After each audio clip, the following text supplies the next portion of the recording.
दोस्तों फोन पे एप्लीकेशन के अंदर यूपीआई के अंदर अब हमें एक और नया अपडेट देखने को मिला है और वो बहुत ज़्यादा कमाल का है। अब तक आप यूपीआई पेमेंट करने के लिए फिर अपने अकाउंट का बैलेंस चेक करने के लिए अपने यूपीआई पिन का ही इस्तेमाल करते आ रहे हैं, लेकिन अब से आपको अपना यूपीआई पिन एंटर करने की ज़रूरत नहीं है किसी को भी पेमेंट करने के लिए या फिर अकाउंट का बैलेंस चेक करने के लिए। आप ये काम केवल अपने फिंगरप्रिंट्स की हेल्प से कर सकते हैं। सिंपली इसके लिए आपको फोन पे एप्लीकेशन के अंदर लॉग इन करना है एंड देन उसके बाद आपको प्रोफाइल वाले ऑप्शन पे क्लिक करना है एंड उसके बाद आपको मैनेज पेमेंट वाले ऑप्शन पे क्लिक करना है एंड उसके बाद आपको नीचे थोड़ा सा स्क्रॉल डाउन करना है एंड यहाँ आपको एक मोर का ऑप्शन देखने को मिलेगा एंड मोर वाले ऑप्शन में सबसे पहले नंबर पे आपको बायोमेट्रिक पे का एक ऑप्शन देखने को मिलेगा। सिंपली आपको इस पे क्लिक करना है एंड देन उसके बाद यहाँ आपको थोड़ा सा इंस्ट्रक्शन देखने को मिलेगा जहाँ साफ साफ क्लियरली मेंशन किया है कि अगर आप 5,000 रुपये तक का अगर पेमेंट करते हैं तो आप फिंगरप्रिंट की हेल्प से कर सकते हैं और इसके लिए आपको किसी तरह के यूपीआई पिन की ज़रूरत नहीं पड़ेगी। लेकिन अगर आपको 5,000 रुपये से ऊपर की अमाउंट का अगर पेमेंट करना है तो फिर आपको यूपीआई पिन की ज़रूरत पड़ने वाली है। तो अब आपको नेक्स्ट स्टेप में गेट स्टार्टेड वाले ऑप्शन पे क्लिक करना है एंड देन उसके बाद आपके जितने भी सेविंग अकाउंट, करंट अकाउंट है और आपके रुपए क्रेडिट कार्ड है उन सभी की लिस्ट आपको शो हो जाएगी एंड सभी के आगे आपको एक एक्टिवेट का ऑप्शन देखने को मिलेगा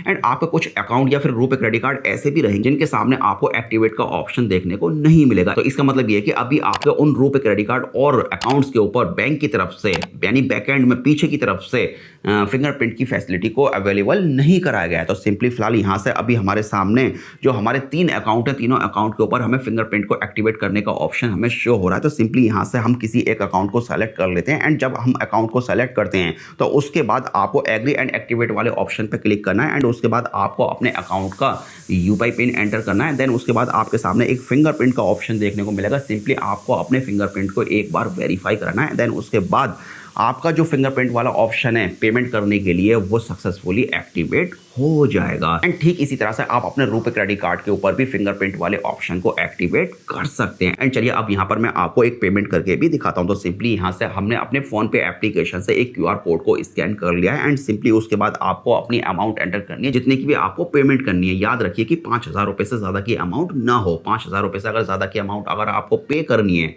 तो अगेन आपको फिर यूपीआई पिन का ही यूज़ करना होगा। तो फिलहाल जैसे ही हमने यहाँ पर अमाउंट एंटर की देन उसके बाद हमारे सामने यूपीआई पिन की जगह अब फिंगरप्रिंट का ऑप्शन आ रहा है। जैसे ही मैंने अपने फिंगरप्रिंट को टच किया तो हमारा जो पेमेंट है वो सक्सेसफुली फिंगरप्रिंट की हेल्प से हो गया। चलिए फिलहाल इस वीडियो को अब यहीं पर फिनिश करते हैं और मिलते हैं एक और नए वीडियो के साथ।